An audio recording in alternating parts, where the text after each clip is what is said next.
the arts help build the reputation of this region, which then leads to attraction of talent and new business and cultural tourists. And Blink is sort of an international calling card at this point. It is. 2 million people are expected. We are the engine for the arts in the Cincinnati and Northern Kentucky region. For nearly 100 years, the ArtsWave campaign has been how the arts are funded throughout this region. And it's an annual fund drive with tens of thousands of donors. Started in 1927 with a challenge from the Taft family. And to this day, this is the primary source of arts funding in the region. About 150 grants every single year. The largest source of unrestricted operating support for many organizations. And it's been a stable source of funding because of the generosity of this community. Yeah. Look, and I think about 100 years, because you're celebrating 100 years. 100 and years. When is that celebration? It's soon, right? It's 2027. Okay. Will be the centennial of the time that the Taft family challenged Cincinnati, said we will leave our art collection and $1 million Incredible. to the people of Cincinnati, provided that the people show they would value this gift by matching the contribution. And within 3 months, in 1927, 3,500 Cincinnatians had contributed $2.5 million. Wow. And the Tafts added their 1 million, and that created this organization today, DBA ArtsWave. Yes. But our founding name is the Cincinnati Institute of Fine Arts. And the vision was that this endowment would protect and sustain the organizations in existence, which at that time were the Cincinnati Symphony Orchestra and Cincinnati Art Museum. Right.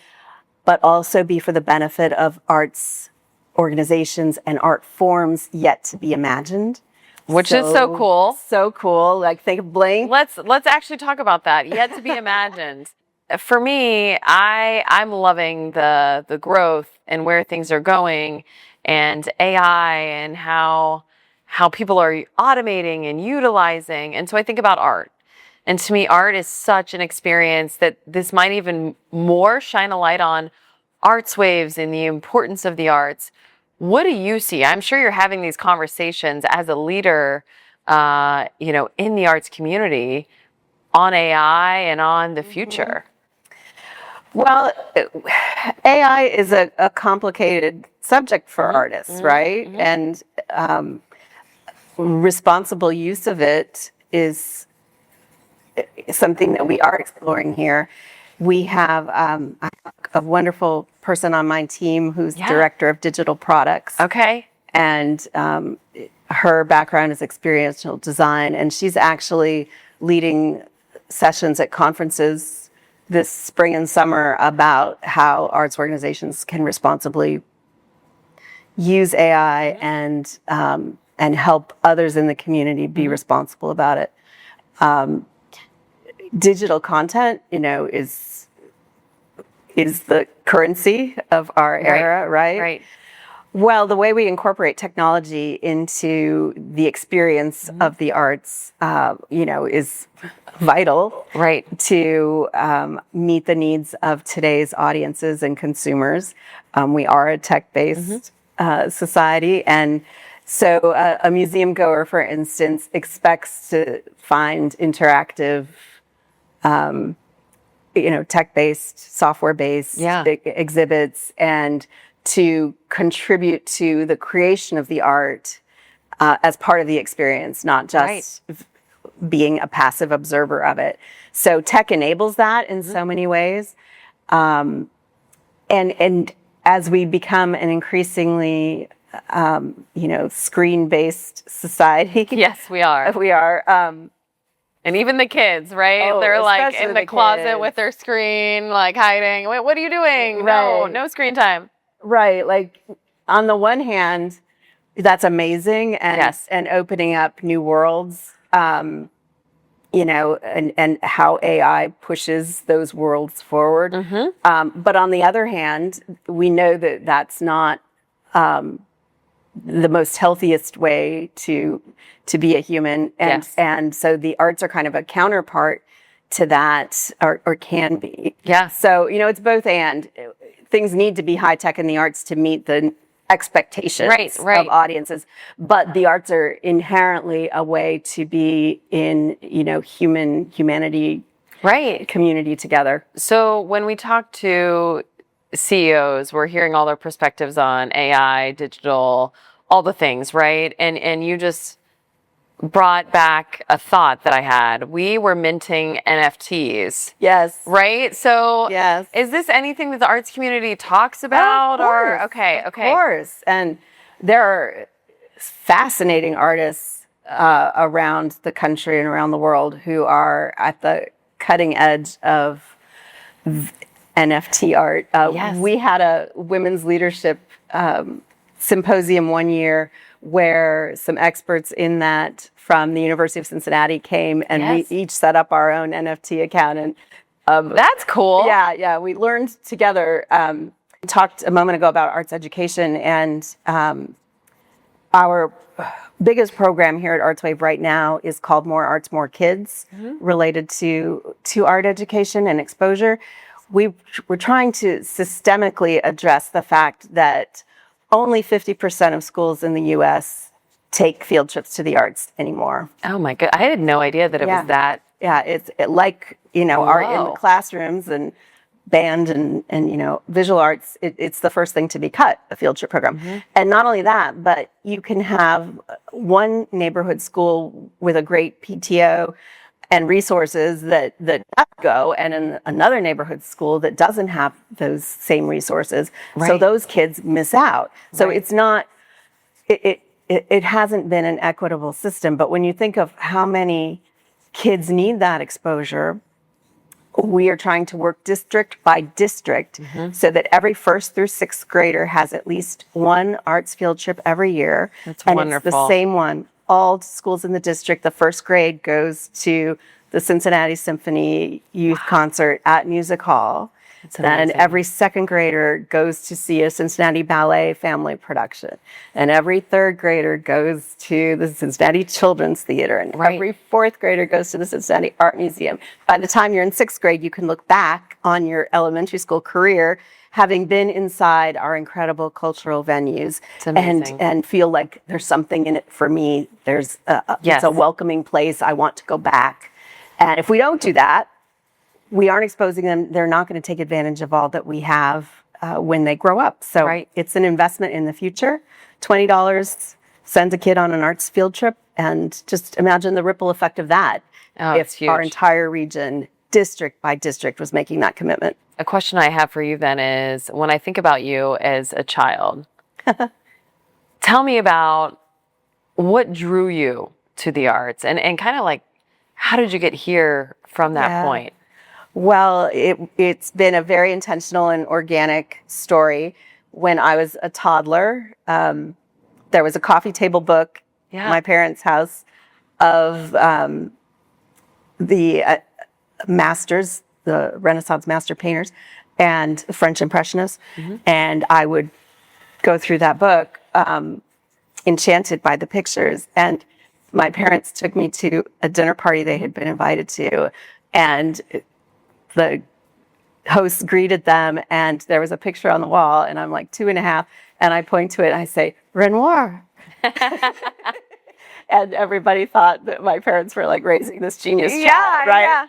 So I guess, I've been fortunate to have art all around me. I grew up in Los Angeles and, did all the things, but one interesting thing early on in my elementary school experience was being part of a Mexican folklorico dance troupe.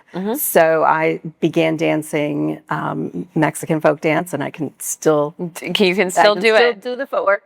And that really began a lifelong passion for dance. And I studied dance and other forms of dance, obviously, and went to college as a dance major, and then added journalism. So my undergraduate degree is in performing arts journalism, and I wanted to be a dance writer. Critic. And it turned out that the discipline and practice of writing about what you are seeing is an ephemeral art form, right? And this was kind of before video. Right. That dates me. really the dance critic or journalist was translating what was happening on a stage, whether it's theater or music or dance or visual art, in a way that the general public reading can understand and maybe even more importantly understand why that matters. Right. That discipline turned out to be the perfect pathway to fundraising in the arts. Although I didn't set out to do that, I did then get an MBA because I realized I had gone through college with nothing but art and creative writing.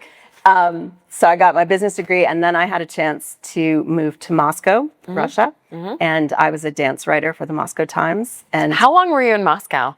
a couple of years. Really? Yeah, My dad loved it. He's a scientist, and he was like, "This is such a unique place to be." What years was he there? Do you know? He was there, so he worked for the Food and Drug Administration, but he was in charge of their national labs, and he was there with the bioterror unit with the FBI, founded under Bush, President 43. So he was there on behalf of the U.S., there learning from scientists that had created bioterror. Wow. He's really down the rabbit hole. But he said it's running through, is it Moscow Square? Is that what it's called? Or what is it called? Red Square. The Red Square. He said it was so breathtaking when he would do his morning runs and just take it all in. Yeah. But he misses those scientists. They were, he said they were great and the people were great. And they're highly educated people. Yes. Doing menial jobs. It's very humbling. Yes. But while I was there, I got to be backstage at the Bolshoi, and wow. I have lots of funny stories about that. And I bet you do. I do. I lived in an apartment complex that had been built for Bolshoi dancers and musicians. So it was nicer than many apartments in Moscow. Yes, I bet it was. Yes. I had a good experience. And then I left and moved to New York. So LA. My first snowy winter was a Russian winter, being a girl from Southern California. Did you get your fur out and all the I things? had so many layers. Yes, you had to. Yeah. So I had to learn to tolerate the cold really fast. Then I moved to New York and started at Dance Theater Workshop as a grant writer, became development director. And then I heard of an organization in Hartford, Connecticut that did a United Arts campaign. And I loved what I did in New York, which was on behalf of multiple dance companies across the country. I loved that so much, rather than one season at a time or one particular artistic vision. But the idea that the Greater Hartford Arts Council was asking businesses and employees to come together to fund the arts, I thought, that's what I want to do. I want to work with businesses and arts organizations to make vibrant communities. So I was in Hartford for 10 years. In varying roles.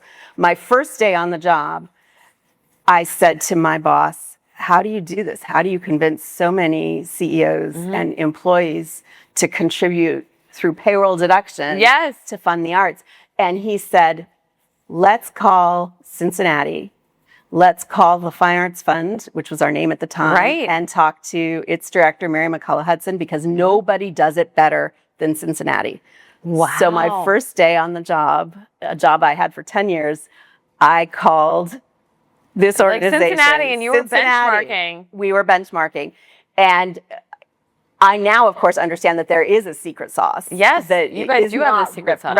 Replicable. No. Because of this incredible community and the legacy and the history.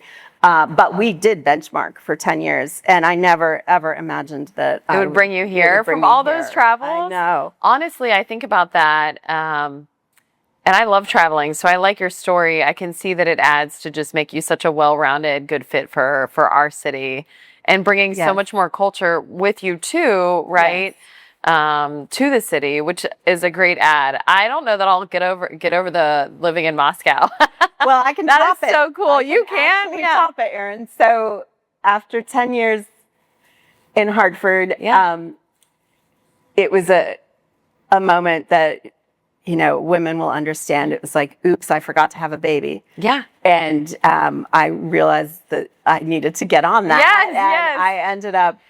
That is a true moment for our male listeners, yes, right? Right. It is for, career. Yes, driven women. Yeah. Because it's really hard to do it all. Yes. Yes. And sustain it. Anyway, I got pregnant with twins, which was goodness. ironic. Yes. And you were done, one and done at that point. Yes. Yeah. Yes, hard as it was. But my husband and I quit our jobs, sold our home, and took these 2 babies to a Caribbean island and lived there for 4 years. You're incredible. Yeah, yeah. We're grabbing drinks after this. Yeah. It might only be 9 or 10 a.m. It was the Bay Islands of Honduras, which is on the Caribbean side. And we were on the largest of the islands called Roatan, which is famous for scuba, And Do you scuba? No. Okay.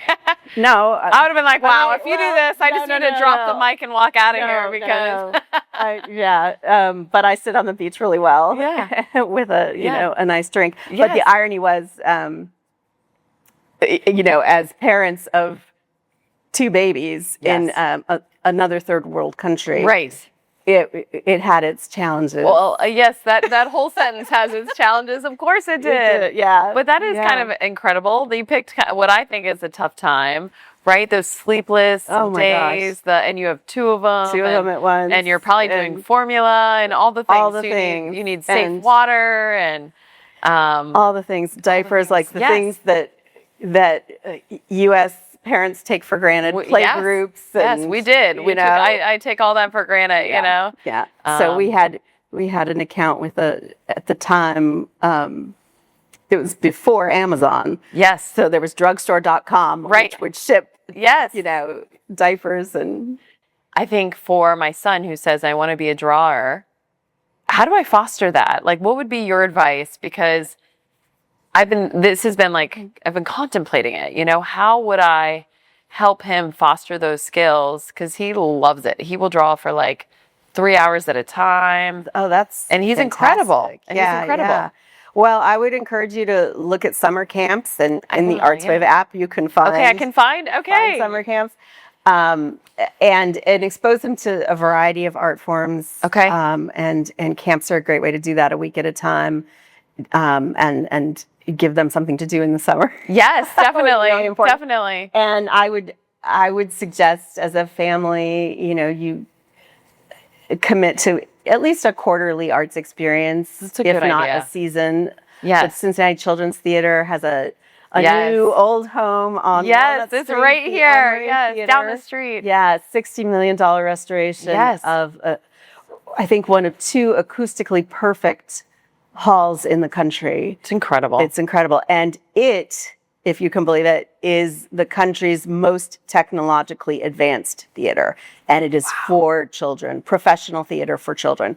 It uses sort of 360 surround projection mapping to create an immersive experience. And this is another way that the arts are putting Cincinnati on the map, because other venues and producers are going to be watching how the Children's Theater of Cincinnati, established in like 1928, I think. Yes, right around the time of you guys, which is incredible. Or maybe a little before. Anyway, the same era is producing all these incredible cultural organizations that are still thriving today. So season tickets for the Children's Theater, or at least, a couple times a year. Something like that. That's really good. This is really good advice, because as someone that I'm like, okay, they did not get this from me. It skipped a generation. My mom has it, my sister has it, but I think it's such a good thing that they have the spark. I didn't have the spark as a child. I was like, sign me up for swimming, sign me up for volleyball. But they're taking classes at the school that are offered. There's a local program where they come to the school. Right. Our library system is incredible, as you know. And there's lots of accessible art through the libraries. And each of our arts organizations has a series or a program geared for children and families. So there are lots of ways to access. When I think about your leadership, because I was reading up on you before this, And I'm like, wow, Alecia Kintner, as CEO, you've, I think, transformed and helped grow in a very good way. Can you talk about what you're most proud of here with your leadership? Well, first of all, thank you. Yes. That's nice. Most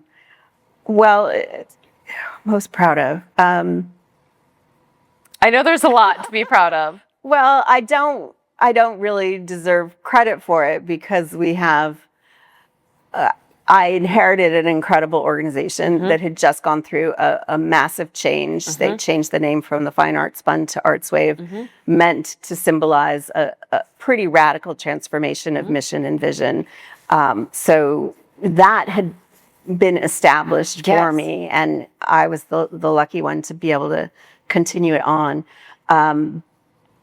But yeah, incredible leadership at the board level and an incredible team and incredible volunteers and tens of thousands of donors. Like it is a dream situation in a community that values the arts. Like I couldn't imagine a better place. But I am proud of how I've kind of loosened up the board. Yes. Which is good, probably, right? It is for a 100-year-old organization, right? Like there's a lot to protect and keep the same. Right. But over the last 15 years, we have learned to embrace risk and experimentation in fun ways and some pretty radical ways. Good. Yeah. I think it's so healthy for an organization to continue to think outside the box. Yes, you're endowed, you're doing amazing things, but how can you continue to think and bring people in? And I think you guys are just doing that so glowingly. Thank and you. when we invite friends in from all over the states to like come experience Blink with us, it's so fun. And really, there's nothing else like it. You know, my parents accidentally were in Vienna during their like luminosity type event that they had. And my mom came back and said she thought ours was just tremendous in comparison to theirs. And I remember that really was like incredible. And this was a while ago. Like That's sensational. Right. And so they weren't planning to go there for that. They happened to be there at that time. And to hear her say that, I was like, well, what a great city that we have this as an option. I'm not sure everybody appreciates what an extraordinary place this is. Well, and it takes you guys and all the partners and collaborators, because I think we do have tremendous collaboration in the city. And I think about, you know, you're trying to bring everybody in and everyone along within the region, like you said, from Kentucky, Northern Kentucky, all the way up to Northern Cincinnati, right here downtown, and all parties to just help the economic impact, but then the ripple effect that you're talking about. So we do ask everyone a fun question, like a cut loose question. And I would love to hear your answer on this. So we ask people, if the world is ending, right, the doomsday scenario, what would be in your bug out bag? If you can pick some things, it's not your pets and family. Okay, they're with you, but what would you bring? And I've heard everything from serious to non-serious answers, so I'm interested in yours. What would I bring?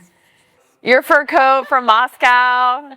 Well, it would be really difficult to bring this, but I have a treasured piece of furniture. You bring it. Absolutely. It's an armoire made in the 1800s in Bavaria. Goodness. Hand painted. It was like the first antique I purchased as a young adult, and it has been around the world with me.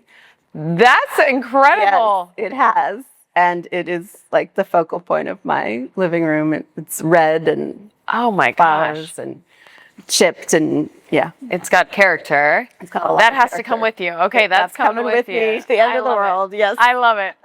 And at least you'll have that, maybe in a good glass of wine or something. You know? Yes, that's perfect. Yeah, I'll just love it. crawl into the armoire and huddle up. Is there something that we had this great conversation today, but I'm thinking about, is there something that you wanted to share with our listeners that you haven't shared with our listeners? Well, extend a wholehearted invitation to everyone to join ArtsWave, be part of this incredible cultural community, and part of a legacy that is fast forward into the future. And you could be part of that so easily. I couldn't agree more. And I would say for them to get on and download the app, contribute, and find it and be connected, because I know now I want to go and do that for my kids and for me and my husband. Yes. So that's so awesome. Thank you for your time today. Thank you. I know you said you had a podcast. Yes. Prior to this. Yes. And how can you end it for our listeners the way you ended your podcast? My arts wrap with Alecia. Well, yes. Erin, it's a wrap. Thank you.